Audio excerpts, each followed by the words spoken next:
入秋了，头一阵冷气团明仔载要到位啊。不过今仔日呢，有感觉到这温度开始伫咧降落。玉山的这气象站呢，今透早低温降低到零下1.3度，还佫有结霜。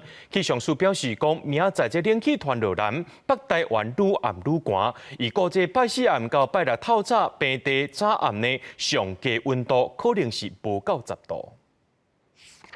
玉山铁栏杆顶面结一盏霜，气象站人员伫顶面写字，规个气象设备拢能结霜啊。拜二透早，玉山上低温来到零下1.3度，天气冷叽叽。气象署表示，拜三到拜六大陆冷气团落南，各地早暗上低温可能无到10度。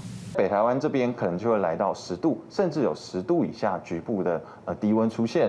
那在中部及南部这边平地也可能会有11度左右、10度左右的低温出现哦。是不是会阁落雨？气象署表示，拜三大陆冷气团落南，会甲大冷的空气带来台湾。拜三到拜六，台湾拢是大冷无雨的天气形态。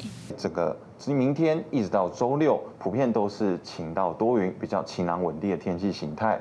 气象署特别提醒，拜三开始要特别注意早暗温差变化，尤其是日头落山了后，各地温度会降真济。中南部早暗温差差10度，北部差不多7度。气象署提醒民众，这几日拢是大冷的天气形态，乡亲爱穿好少。记者戴阿选、谢桂玲台北报道。